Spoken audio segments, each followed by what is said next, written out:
Well, good afternoon, everyone, and welcome to this session from Episcopal Parish Network on budgeting during uncertain times. My name is Joe Swimmer. I'm the Executive Director of Episcopal Parish Network. We're thrilled to have you with us today. Thrilled to have our friends from Chazin and Company and board member and also extraordinary budget master Fred Staley with us to share some personal experience that he's had at St. Stephen's, Richmond, and Bethesda by the Sea. This is an ongoing part of our digital workshop series that we hope you will find valuable. You can go to our website and find archived versions of various webinars that we have done on a variety of topics. And we look forward to bringing you more in the coming weeks and months. Also, we want to remind you that we just sent out a message about a couple of our keynote conversations that will be taking place at our conference next March 6th through 9th in Houston. We invite you to join us there. We have some terrific programming lined up for you. Without further ado, I'm very pleased to present Karen from Chazin to begin the conversation. And thanks so much for joining us, Karen, Fred, and Jackie. Thank you, Joe. We appreciate it. And thank you to all of you for taking time out of your day to join us on this webinar. We hope that you will find it to be fruitful. My name is Karen Sprague, and as Joe said, I am with Chazin and Company. I'm the Director of Business Development here at the firm, and I spend my days talking to people like you all, prospects who might find some challenges in their accounting and find ways to help them find solutions for that. So as Joe mentioned, I have my colleague Jackie with me and Fred, who, as he mentioned, was part of the EPN board and works for a parish in Virginia. So I'm going to hand it off to Jackie and ask her to introduce herself to you. And then Fred, if you would follow Jackie, that would be great. Good afternoon. Thank you for joining us. My name is Jackie McLaughlin. As you can see, I'm a CPA. I've been one, as I like to say, since the earth cold. So I've seen it all and done it all. And now I'm happy to be a part of Chazin, specializing in non-for-profits and churches. Fred. Hi. So I'm Fred Staley. I'm a member of the EPN board and the current treasurer for the EPN. I'm also, my day job is the executive director for church operations at St. Stephen's Episcopal Church in Richmond, Virginia. I've been here since November. Before that, I was with Bethesda by the Sea in Palm Beach, and glad to be with you today. Thank you, Fred. Jackie, if you don't mind putting up the PowerPoint, we can go ahead and start our presentation. Can you see it? We can. Thank you. As Joe mentioned, we're going to be talking about managed accounting, how to budget in uncertain times. And Jackie, next slide, please. As we have mentioned again, it's the three of us will be your panelists today, and there's some more information about us. And Fred, with Jackie flipping onto the next slide, I'm just going to ask you to jump in. What we would like to do is start today talking about some real stories. Back one slide, Jackie, sorry. Talk about some real life stories that Fred has experienced as myself and give you some tips and tricks that we learned as we walk through the budgeting process. So Fred, if you want to go ahead and start, that would be great. Sorry about that, yeah, guys. so okay. I was just going to talk a little bit about budgeting in uncertain times that come when you have a rector transition. I have been at two different churches, one Episcopal at Bethesda. I was there during the last rector transition. Before that, I was at a Presbyterian church that went through a senior pastor transition. And I just want to talk about kind of some of the things that I observed from trying to do budgeting in those times. First of all, neither of those transitions was a forced or a contentious transition, so I don't have that experience that some of you may have had. I also am here at St. Stephen's in Richmond now. I came 2 months after the new rector, so I'm kind of on that end of the transition. And what I experienced in trying to do budgets in these transitions, in these interim times, is the process is the same, but the dynamics tend to be different. You know, when you're doing a budget, and I'm an administrator by trade, so this is kind of my perspective. Some of you may be in other roles, and you'll see this from a different angle, but a standing recorder sets a vision and priorities, and when you're presenting a budget to a vestry, to an executive committee, to a finance committee, you're really kind of advocating for that vision. So you're you're wanting to get the budget passed so that the vision can be carried out. In an interim period, some of the role of the vestry is changing.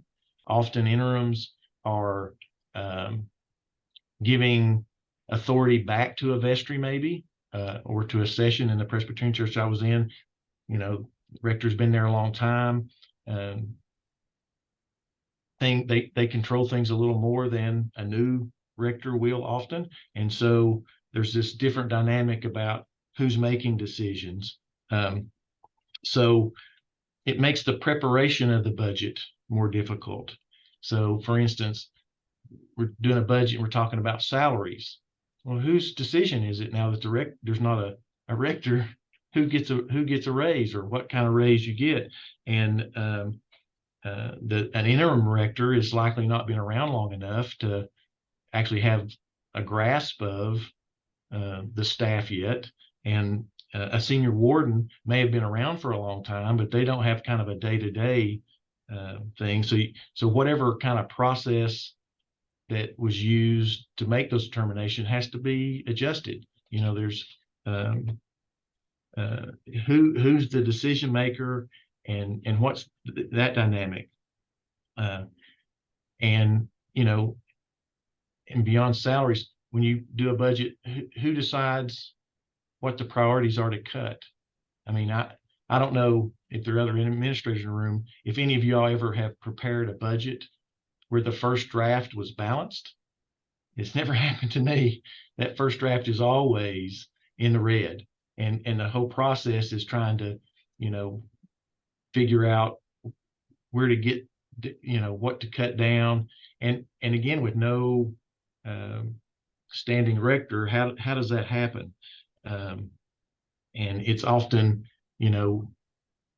some dynamic between an interim rector, a senior warden, a finance committee chair, or a treasurer, or both. And hopefully you get a collaborative situation where they work together, but that's not always the case. So yeah, what's that new power dynamic? And what's the unknown? So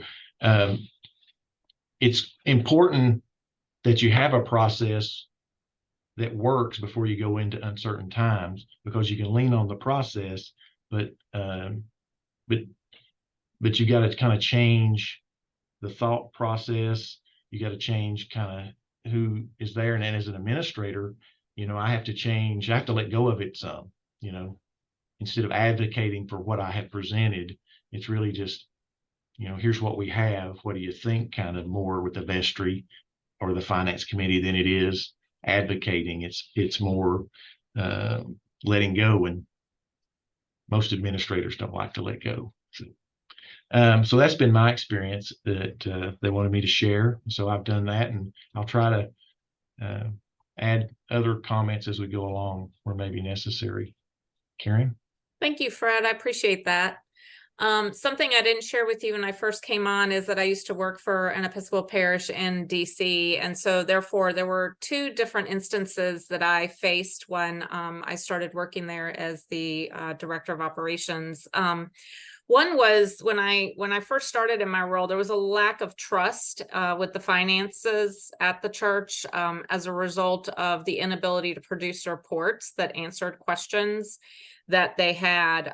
Also, historically, they had a capital campaign where the reporting was not accurate from the campaign. And so there was a lot of mistrust. And therefore, that first year, I took a very conservative approach with the budget, pretty much started with a zero-based budget and said, you have $0, you know, director of children or director of youth or missions, etc., and said, you know, tell me what you plan to do this year. What are your reasons behind it? And we slowly started to build the budget from scratch. Again, not really knowing what giving was going to be like, because giving had dropped over the course of time.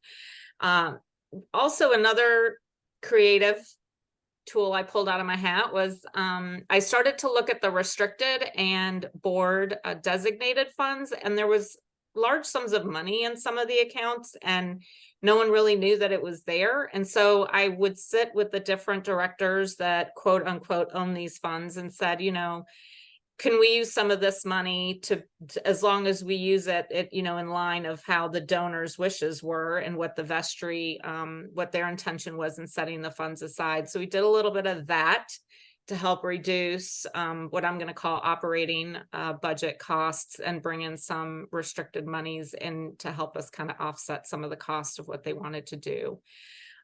This did allow us to produce a budget that was balanced, and from that, we also obviously tightened up our reporting and transparency, and therefore giving did grow over time. But, you know, creative tool is always looking at those funds. I was coming into a new parish, so I didn't know what they were there for, et cetera. So I found out, you know, what they all were. And of course, staff didn't know they existed. So it was a good combination of us learning and figuring out how to leverage those funds. Another example, of course, is COVID. We all experienced that, and we had no idea what was going to happen. And, you know, it's kind of, I laugh as I look back and think about it, because the first budget we created during COVID was, let's pretend that we're only going to be closed 90 days and we'll have 3/4 of normal activity, which obviously, hindsight being 2020, that was not reality. The second one we assumed we'd be open half the year. And then the last one we assumed we would not be open at all. And so with those, we presented all three to the finance committee and vestry and got those approved. One of the things that we did do as a parish, that again, it's not one of the most wonderful things to do because you always want to invest in your future, but it was accepting the fact that we could live with a budget that was not balanced after depreciation was booked. So, you know, we knew that meant not setting funds aside for the future, but due to the circumstances, you know, one of the decisions that as a parish we agreed on was that we would maintain staff and their salaries through COVID, regardless of length of time. And so in order to do that, we just couldn't balance it with the depreciation being in there. So some things to be thinking about. Those are a couple of tools that, you know, you might think about as you go through that process. Jackie, I'm going to ask you if you don't mind sharing your screen, and we'll kind of go through the presentation, and I'll let you know when it's up. There you go. There you go. So I'm going to turn it over to Jackie, I think, and have her kind of talk to you about what this means from, you know, what I call an accounting mind's standpoint. So before everybody rolls their eyes and thinks, oh my gosh, how long do I have to listen to the CPA? Let me assure you that I'm going to make budgeting as easy as I possibly can, and I'm not going to use any accounting words. So before I start getting into budgeting, I want to offer that you think about budgeting for your church the way you think about budgeting for your home. And I'll get into some specific examples of that. So you can see on this first slide, budgeting is looking ahead. Now, in our households, we generally just kind of go with the flow day in and day out, unless we get a raise, we have a job loss, we lose income because we have medical issues. Then suddenly at that point, we're looking at where all of our cash has been going to. How much are we paying for cable? How much are we paying for the electric bills and the water bills? So budgeting is looking ahead using data that's already occurred in the past. And then we often, in those types of cases in our personal life, if we get a raise or lose a job or have some health issues, we may need to adjust our budget. Maybe we decide to get rid of our cable TV. Maybe we stop going to Starbucks every morning. And the same is true in any organization as well. However, in an organization, because there are more people involved, the best way to really keep on top of how you're performing to your budget is through a monthly report that I refer to as budget versus actual. There's lots of different names for it, but it sets out where your budget should be and where you really are, how much money you've really spent so far. This is a great tool because that will help you see if you're going to meet your year-end budget yet. And if you're looking at it every month, it helps you make little tweaks along the way. So for example, if your expenses are really running ahead of budget by a lot of money, you can make some tweaks. And I'm just making stuff up here, but do you really need 12 flower arrangements every Sunday? Could you cut back to 5 flower arrangements and save some money that way? Do you really need 5 choirs? Could you cut back to 3 choirs and save some money that way? So by looking at that monthly budget versus actual report, it helps you figure out how you can adjust your spending to make sure that you're compliant with your budget. The other time where you may need to make adjustments to your budget, and Fred alluded to this, if there's a change in leadership, or you're going to have a campaign kickoff, or there's some changes in economic conditions. This is analogous to in your family. If you get a raise, lose a job, have some health problems, you're going to need to sit down with your family and redo your budget in any of those situations. And the same is true in your parish as well. Most budgets are done incrementally. They take last year's actuals and add or subtract. Now, I want to stay focused on this bullet point for a second because this bullet point says most budgets take last year's actuals. And I want to just add that that's what most budgets should do. I see far too many budgets where the organization starts with last year's budget and then adjusts last year's budget. Well, last year's budget could have been completely wrong. So last year's budget isn't necessarily the best place to start. Your actual performance, what you actually took in the door and what you actually spent, is the best place to start. And Karen talked already about a zero-based ground-up budget. So what is your budgeting process? I'll tell you what I would recommend the budgeting process would be. I find budgeting processes work the best when it starts at your staff, with your staff. And that's for a couple of reasons. One reason is, as I like to say, the boots on the ground know better what's going on in your organization than your finance person does. So the person in charge of your choir should be the one to start creating the budget for the choir. In a perfect world, that budgeting process does start from, your operations person, your person in charge of the grounds, in charge of the choir, in charge of your youth group. And I love for them to have a couple of things when they start to do their budgets. One, last year's actual performance in their area. And then using that, I like to encourage them to dream. If money weren't an option, what would you want to do? Now, they typically know they can't go crazy, but you like to let them add a little to their programs or adjust in a way that they think they will provide more value to the congregation. These people need a deadline for getting these budgets done. And when the budgets are done, they should go into your finance person, who will then collate all these budgets into one budget. And at that point, that's where the truth comes out. In this collated budget, are you in the red or are you in the black? And if you're in the red, that's where you have to go back out to your staff, to your boots on the ground, and start getting them to cut. I think it's really important to have the staff involved, again, not only because they know the best what's going on in their area, but also because human nature is such that if you get their buy-in, they're more likely to support it and be engaged in it. So if they're involved in both creating it and cutting it when they have to, they're going to be more likely to support it and be engaged in it. What items are budgeted in detail or high level or not at all? I love this point because far too often I see far too detailed schedules. So, for example, relating it to your home, where I live, my gas and electric is billed together on one bill. It would be crazy for me to budget gas and budget electric as separate details. I don't need that detail. It can just be gas and electric.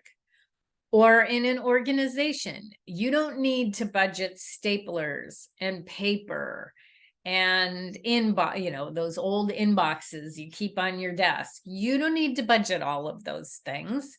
You can budget office supplies. So those are things you can budget in aggregate.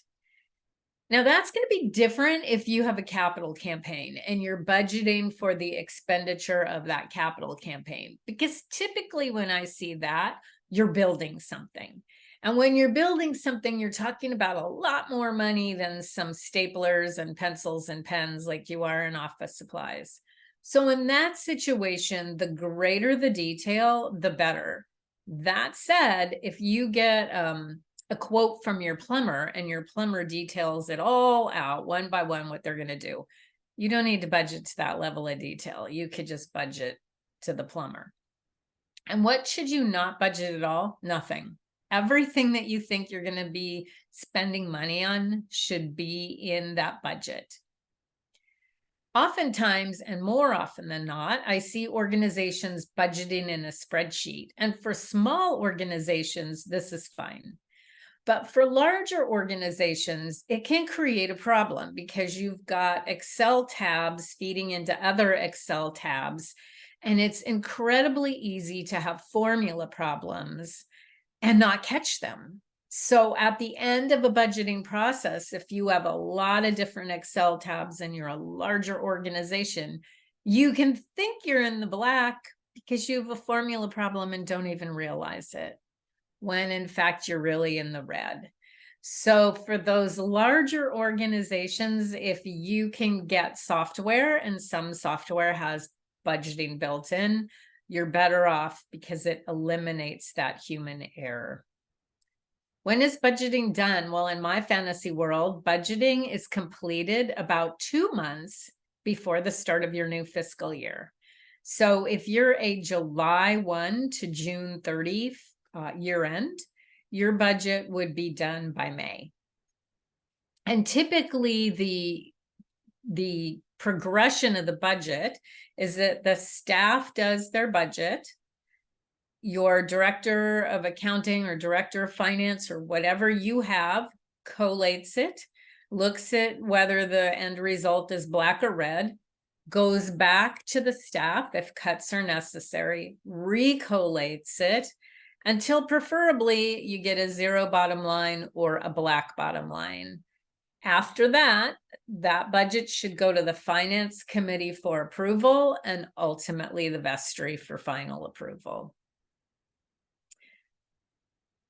And how do you think your budgeting process is working? That's something that you want to continually revisit. So in my example, I said, in my fantasy world, the budget would be done on May 1st for a July 1 year end. Oftentimes we see in our business clients who are finishing their budget in September when they have a July 1st year end. So you want to look at how you're doing it and what the timing of that is and continuously make improvements to that. And in case it's not obvious, one client I'm thinking of in particular who didn't roll out their budget until September when their year started in July, it hurt them in the short term because their people didn't know how much they could or couldn't spend because they had no budget. So their people were just out spending money. And when they finally finalized that budget in September, every single expense was overspent. So they had to cut back the next few months. Jackie, we have a couple questions if you don't mind. Sure. I'd like to just touch on them based on what you've talked about. Mhm. One says, I understand actuals are better. I can speak. Let's try that again. I understand actuals are better for budgeting, but at budget time, we haven't finished the year. We still have, let's say, 3 months left. Mhm. What do you recommend to fill the remaining months of the current year? Love that question. So what you need to do in that situation is forecast out through the end of the year. So you have to give it your best estimate of the expenses you're going to incur each month for those remaining 3 months. Now, typically, particularly in a parish, we see that the largest expense is going to be payroll and benefits and so forth. Typically, that doesn't change that much. So that's pretty easy to forecast out into the future for those next 3 months. The rest of the expenses, you just need to do your best guesswork. You can use the previous year's budget. So flowers, for example, if you had budgeted $12,000 and you'd only spent $9,000 9 months into the year, you can guess with pretty good certainty you're going to spend $1,000 a month for the next 3 years. So it's all about forecasting to that end of year number that you think you'll arrive at. And again, this is progress, not perfection. And I can't emphasize that enough. Progress, not perfection. We know that your forecasting will not be exactly accurate. It's okay if you can get close. Fred, did you have something to say about that? Yeah, I was just going to add in to that.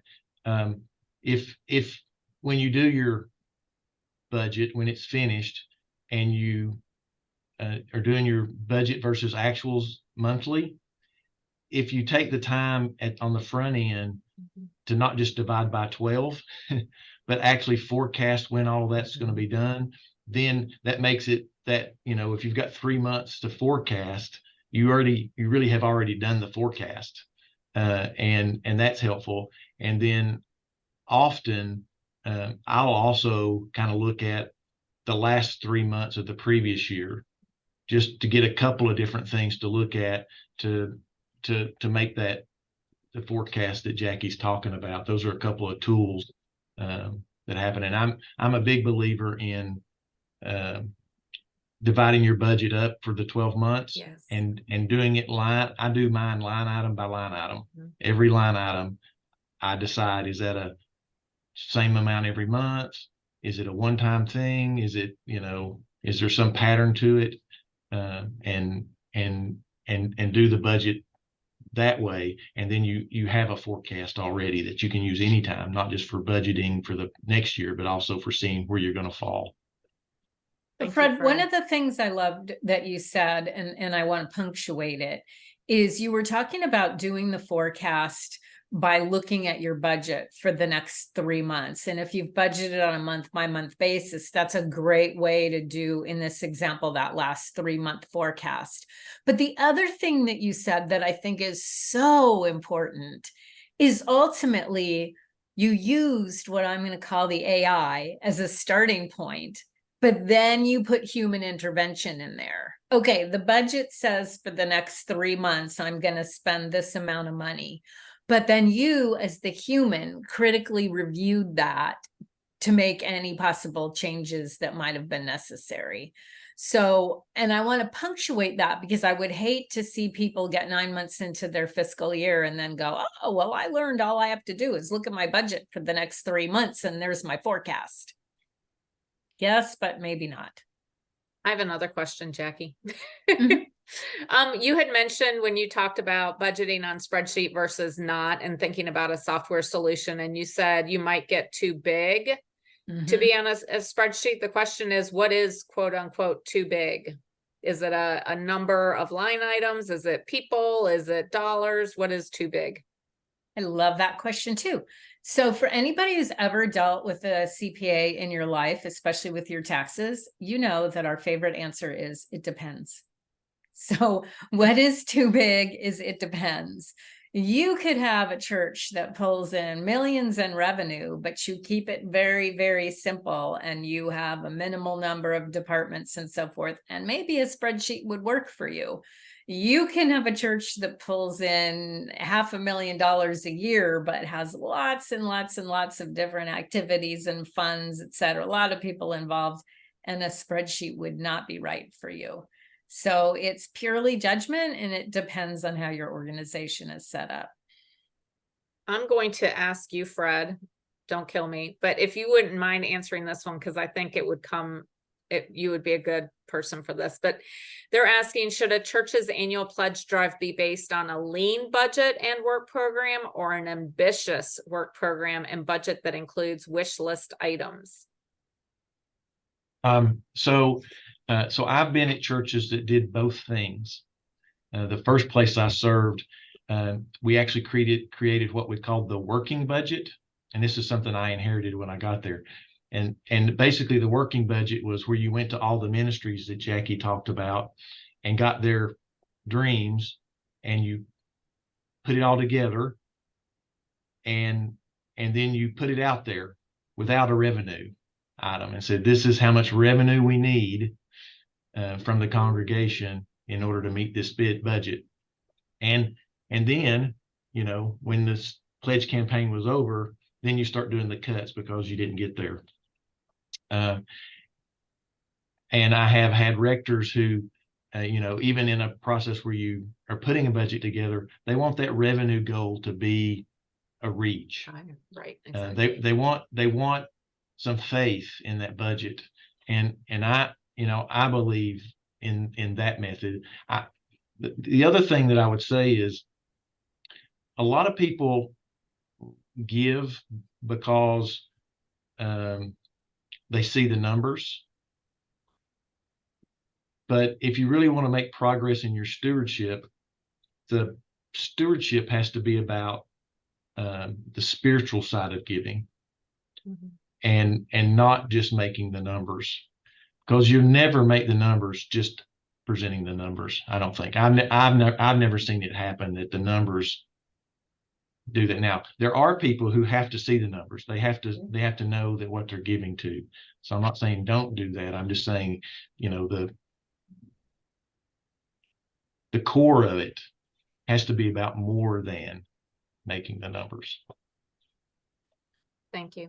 Jackie, I'm going to have you continue a little bit. We do have additional questions, but I'm going to kind of let you, so that we don't just stop and run out of time. So I'll let you kind of address some other things.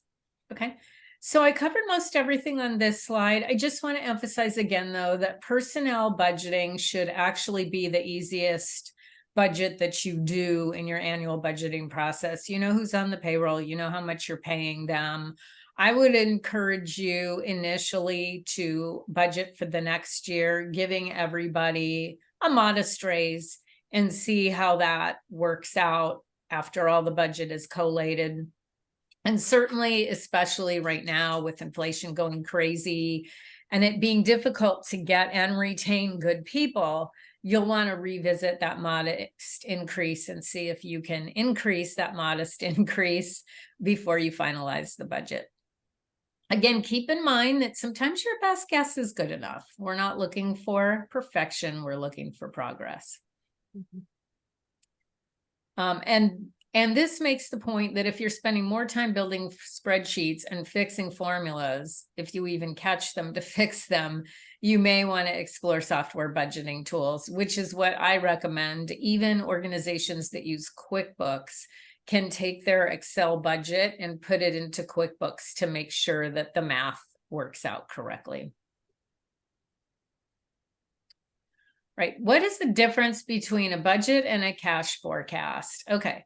So this is me about to be the controversial CPA. So CPAs talk about accrual accounting, and I promised you I wasn't going to use any accounting speak, but I'm not beyond this next couple of sentences. We talk about accrual accounting and generally accepted accounting principles, and those are all wonderful, wonderful theories if you work for an organization that's traded on the stock exchange or that's publicly held. Wonderful theories. When you are a small organization, and particularly a church, I think cash basis accounting is a better way to go, because people understand cash. They don't understand accrual. Unless you have training in accounting, you don't understand accrual, but you do understand the cash ins and outs. So you can go one of two ways in your budgeting process. You can budget on a normal accounting method, accrual, and that would be possibly a good thing to do if your organization gets audited every year, because then your budget and the budget versus actual will be consistent with the way the audit's going to turn out at the end of the year. If you're not audited, or if you can explain to your vestry that your budget and your budget versus actual is going to look a little bit different than your audit because you're doing it on the cash basis, and you can make your vestry understand that. I'm a big fan of cash basis budgeting and accounting. In that way, it helps your managers manage their budget, because we talked about in the beginning, budgeting should start from your staff. Well, let's finish that cycle. Once the budget is approved, your staff should get their budget that hopefully they've had a voice in, and they should be held accountable to that budget, to meet that budget. And if the budget is done on the cash basis, they can understand that far better than they can when we've got accrual basis accounting coming into play. So in a situation like churches and parishes, I'm a big fan of cash basis budgeting. However, you certainly have the option to budget on cash or budget on accrual. Fred, I have a question that someone brought up that I would just like to chime in. I'm sorry, Jackie. That's okay. They're asking if we're gonna address, and I'm just asking you if you would, from your past experience, address the question that when you're experiencing a declining revenue, what are some things or tools or creative, I don't know, strategies you've used to close the gap when your costs are primarily staff and utilities?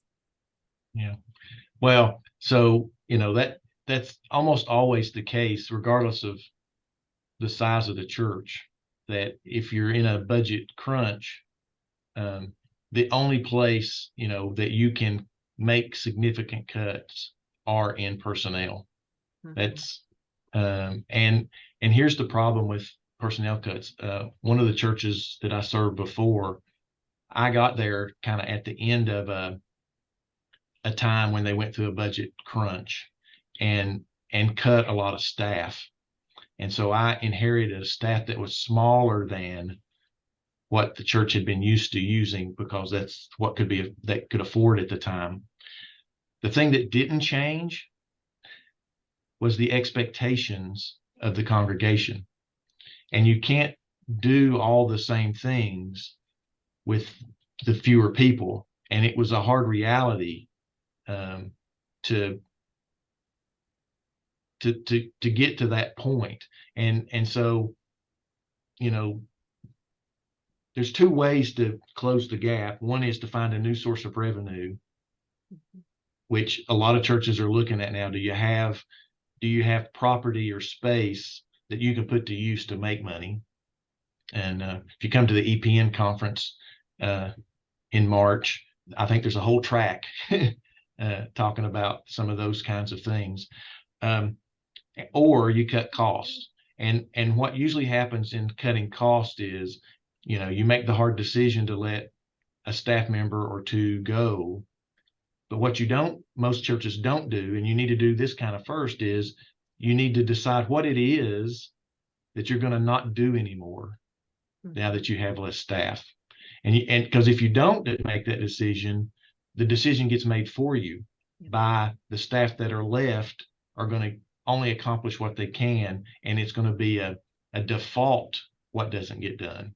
So as the leadership, if you're going to have to make those kind of cuts, you need to decide what is it that we're not going to do that's going to enable us to save money, either whether it's personnel or the spending on the thing. Exactly. Yep. Go ahead, Jackie. So if you do your budget, we were just talking about, do you budget on GAAP or do you budget on cash? And I made the point that I'm a big proponent of cash basis because everyday people who aren't accountants understand that. But if you budget based on generally accepted accounting principles, if you're trying to project your cash flow, which is something you should always be trying to project, you'll have to make a few adjustments to your GAAP basis budget to turn it into a cash budget. And up on the screen here are some examples of some items that occur in churches, like pledges, contributions, insurance, and so forth, that happen on a daily basis and are accounted for one way on the accrual basis of accounting and another way for the cash basis.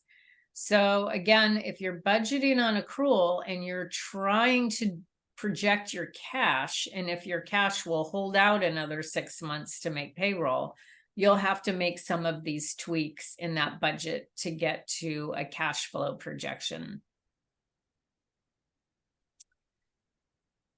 And here again, if you budget on the, I'm making a case here, if you budget on the cash basis, you can do a cash forecasting summary at any period of time. And this is important because your revenues are probably seasonal. You're probably getting more cash in the door in December, in April. And again, I'm going to go back to December for a couple of reasons. Not only is it Christmas, but it's also the end of the year when people are interested in getting their charitable contribution tax deductions.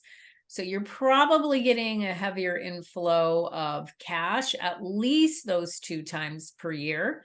And if you can do a cash flow forecast, then you can determine in your good times, in your December and your April, how much cash do you need to set aside to get you through your lean times, which might be June, July, and August, when people are out of town and taking vacations, and you might not be pulling in cash flow at the same rate. So that's going to help you adjust your cash spend.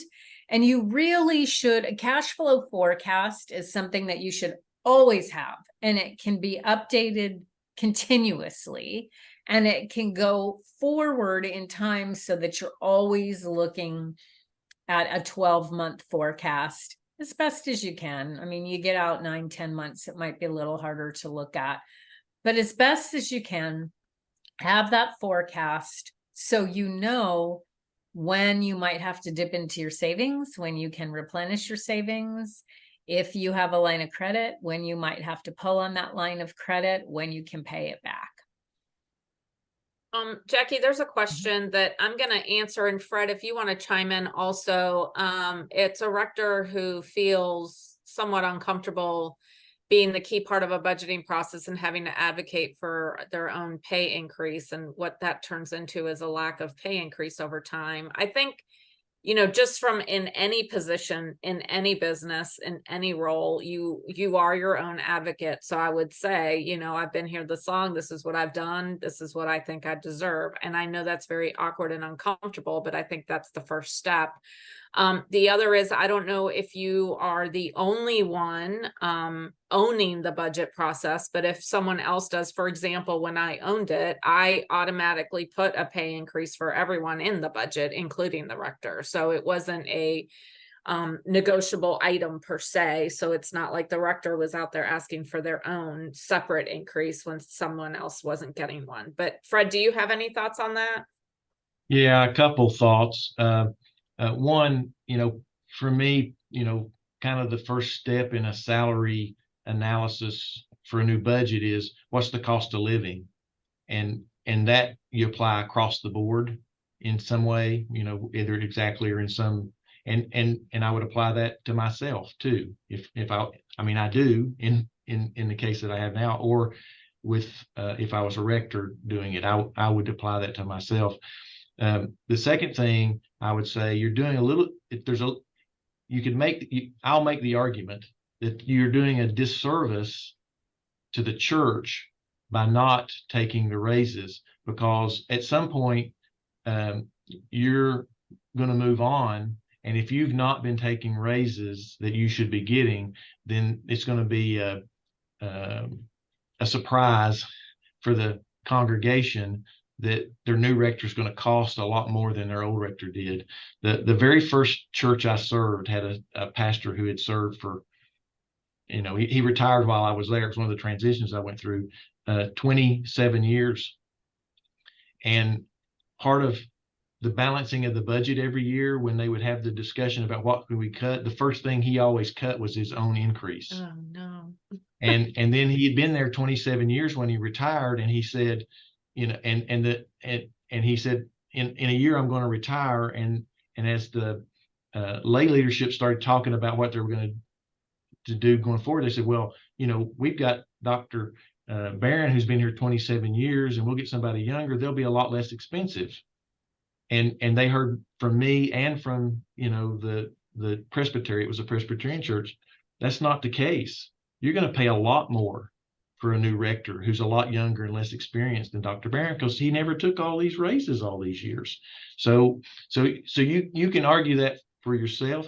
The last thing I would say is something that I saw as effective at another call was periodically the leadership of the vestry undertook a salary comparison for the rector.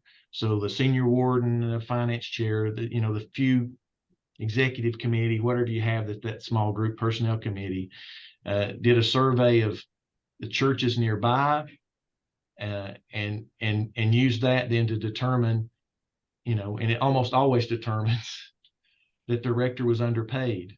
And so you can suggest that. Let's do a salary committee. The church needs for your salary to keep up with the marketplace, and do that. Have a salary comparison done. Most of your local churches will be happy to share that information with an individual, as long as it's not shared, more broadly, just to do that, and maybe even share it amongst yourselves so that every church in the area is kind of doing it together. One other question was, if they apply for a grant, should they should they assume that they've been awarded the grant, excuse me, as part of the budget? And if not, what strategy should they be using? And that can go to either of you two, whichever one wants to address that. So I would say it would depend on how likely you are to get the grant. If it's a grant that you get every year and you just got to process the paperwork, definitely include it in your budget. But if it's something new and you're not sure you're going to get it, don't include it in your budget, or tie it to some expense that you can do without if you don't get it. I think That would be mine. We have a couple more questions that I'm going to save till the end, but Jackie, I think we're running up to 10 minutes till 4. We want to be respectful of everyone's time. We still have quite a bit of material. So I don't know if you want to kind of summarize the next few slides for us, Yes. Jackie, and then we can kind of I'll to wrap hit it the up and answer highlights. questions. Thank you. I'll hit the highlights. So the one highlight I want to hit on this one talks about restricted funds, and Karen used that expression earlier. What restricted funds means is donor restricted. Only donors can restrict funds. No one else can. Only donors. And so you don't want to spend that money, because if I give your church money to buy baseball uniforms for your youth group, you better not spend it anywhere else. You need to use that money to buy baseball uniforms for your youth group. So I see too many organizations who borrow restricted money to keep the lights on, and I cannot dissuade you strongly enough to do that.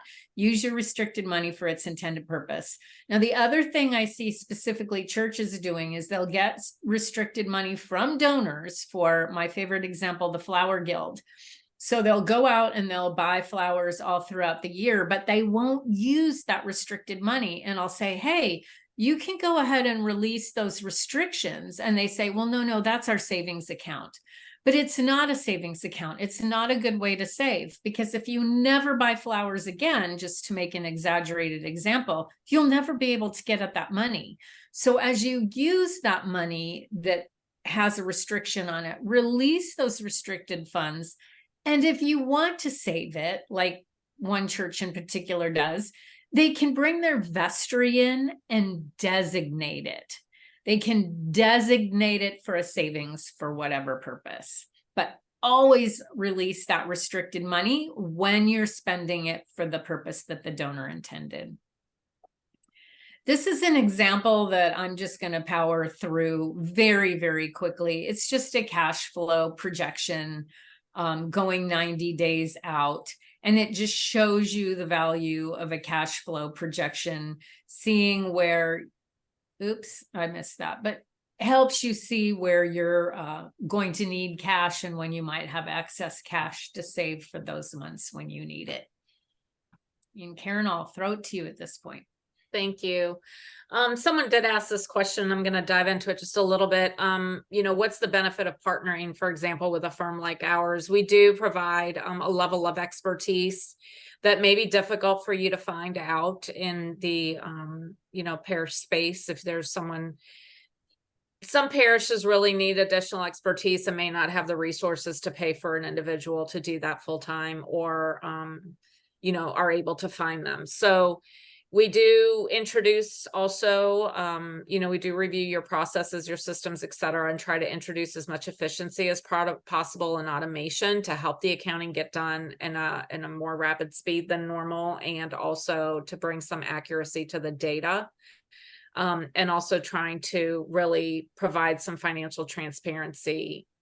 Jackie, if you'll keep what's the next slide? Let me see what else we can talk about, yeah, so just a little bit about us. We started about 18 years ago, originally in the DC metro area by Adele Chazen. We are a woman-owned company. We have just over 250 nonprofits that we service. All we do is nonprofit accounting day in and day out. And we have just over 70 staff available to you.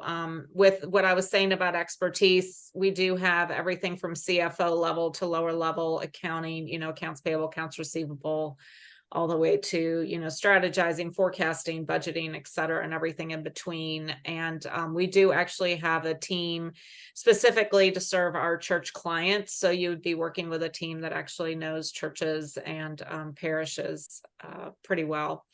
All of our work is done virtually. So, one of the first things that we'll do when we start working with you is how to get you cloud-based and more,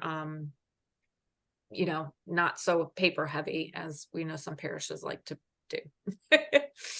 A little bit, let's see if you'll keep going, Jackie. Yeah, I'm going to skip these to this slide and the next slide. You'll get those in the slide deck and can read more about it. I just want to hit on a couple points. We do offer services to small and startups. So we do have a division called NFP Smart Start that does service clients that are $500,000 and smaller. And then we have our regular ongoing client services where we can do everything that would be required in a month. And finally, we do have accounting and advisory services. If you're interested in meeting with me, if you want to go to the last slide, Jackie, there's some information on how to get in touch with me. What the process will look like is we will have an introductory phone call. I'll ask for additional information. We'll prepare a proposal for you. And then we kind of let you decide what you want to do. A couple of benefits, I think, again, as I said, is the expertise. Also, you have redundancy. So, sometimes in a parish, the person that has all the knowledge leaves, and then everyone's trying to figure out what happened? Why do we have this fund? What's going on? By having a firm like ours, we have that information and we can retain that historical knowledge for you. So that's us in a nutshell and how we can help you. And like I said, I'm happy to meet with you. It's free consultation. I'm happy to talk to you about anything you would like to. There's a couple questions I want to touch on. One was, if you are too new and you have no history to draw from, how do you develop a budget? So the person is new or the church is new? The church is new. So how you develop a budget with a new church is you get together in a room with the people who are going to be responsible for executing the programs, the events, the the parishioner support that you're going to have and start talking to them and ask them what it is they're going to want to do throughout the year. Well, actually, if I back up, the first place you start is with the payroll. And even if you're a new church, you're going to have some idea of how many people are going to be on payroll and what you're going to pay them. So that's probably the easiest and largest part of your budget right there.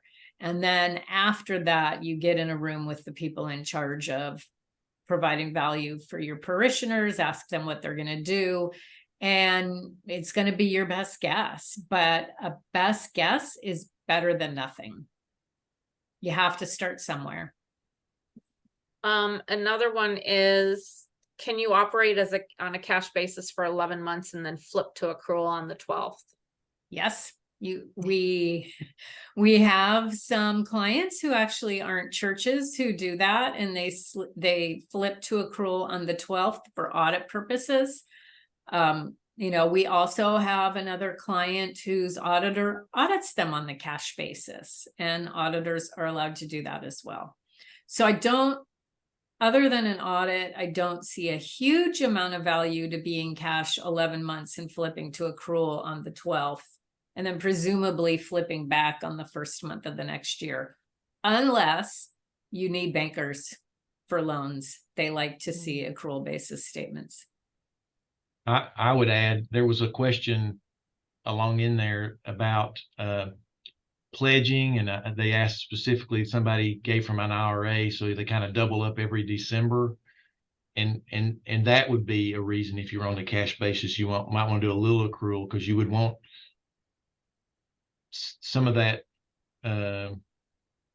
you would want half of that to fund next year's operations, because that's the intent of the donor. And that's one thing that I saw in the questions, where I would see flipping might be a help. And I know every church that I've been in gets a lot of what we call prepaid pledges. Mm-hmm. They make the gift in 2022 for the work that we're going to do in 2023. And the only way you can do that for the parishioner is to accrue it, to make it a prepaid, to do a deferred revenue account of some sort, to move it into the next year. And everywhere I've been has been technically accrual, but we don't try to accrue month to month. We accrue end of the year. We're very heavy on making sure we accrue end of the year the things that need to go into a different fiscal year. Ours is January 1, which I think you'll find, Jackie, most of the people on this call is true for the Episcopal Church. Is January 1. There are very few exceptions that I've found in the Episcopal Church that aren't January 1. All right. Jackie, I don't know if you want to stop sharing and we can just answer some of these questions. One of them is, can you use restricted funds for a quote unquote salary? And they don't mean salary in the sense that it's an employee, but for example, you have a volunteer, someone who's helping hand out food for hungry and homeless or some sort of outreach. Can you give them some money out of restricted funds if it's in line with the gift? Does that make sense? With the fund, I should say, with the fund name, not the gift. Mm-hmm. It depends. My favorite two words. It depends on how the donor wrote the agreement. So if the donor wrote the agreement or gave the money with written instructions that this is to be used to feed homeless people, and Karen, I think your question was like, if you would have volunteer serving food to help feed the homeless people, could you give that volunteer some money to thank them for helping? Was that the crux of the question? That's how I'm reading it. If I'm reading it wrong with the person that posted it, please let me know. So in that case, you could, if the donor had donated that money with a very broad brush, saying, I want you to use this money to feed homeless people. Now, if the donor had donated that money with a narrow brush and said, I want you to use this money to buy food to feed homeless people, then you couldn't use that restricted money to help the volunteers. Am I finding anything else out? Just how to close.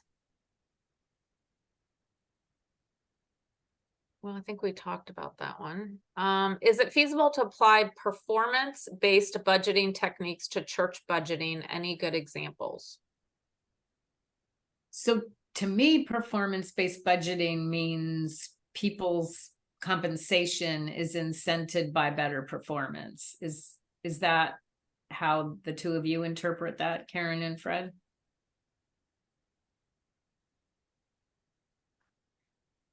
I don't know if like I- performance-based, does it mean like if you bring in an additional 20 youth into the youth program? I don't know. Whoever posted that in the Q&A, if you don't mind kind of following that up in the chat, that would be great. I'm going to circle back to my last question that I asked. The question was really in regards to if another rector came in to work on that program specifically, can you then give them a salary out of that? Like a guest rector to come and help Feed the homeless people in Let's this say, example. And the answer would be very similar. If the donor painted a broad brush, this money, I'm giving you $10,000 to feed homeless people, and a rector came in and spent his or her time feeding homeless people, yes, you could. If the donor gave the money, here's $10,000 to buy food to feed homeless people, then if the rector came in, no, you can't. Okay. Are there any more questions? There was a question again, Fred, with regards to closing the gap and creative ways of doing it, but I think you answered it unless you can think of something else that you would contribute to that question. I have another way aside Okay. from what Fred said. The other way is that nonprofits and churches are allowed to make a profit. So when times are good and you can come out profitable, that money can be used for your savings so that when you hit rough patches, and Karen, gave us the best example any of us have seen lately in a rough patch, which is COVID. When you do hit a rough patch like COVID, you've got some money saved up to help bridge that gap, exactly the way you would do it in your own home. Okay, let's see if there's any more. If a youth program is attracting, whoops, it's gone. Joe moved it. Let me go find it. Let's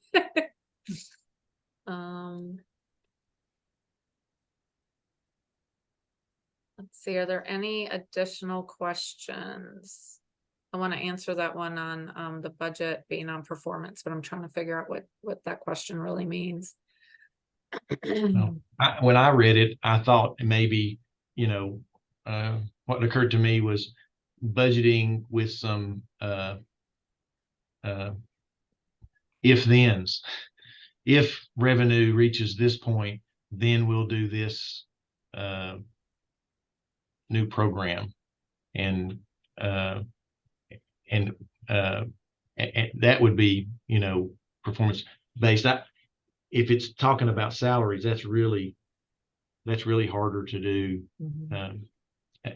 The only place that I've seen that done, and I'm not sure, I'm not saying I'm for this, but I've seen it done, is with development staff. Oh, yeah.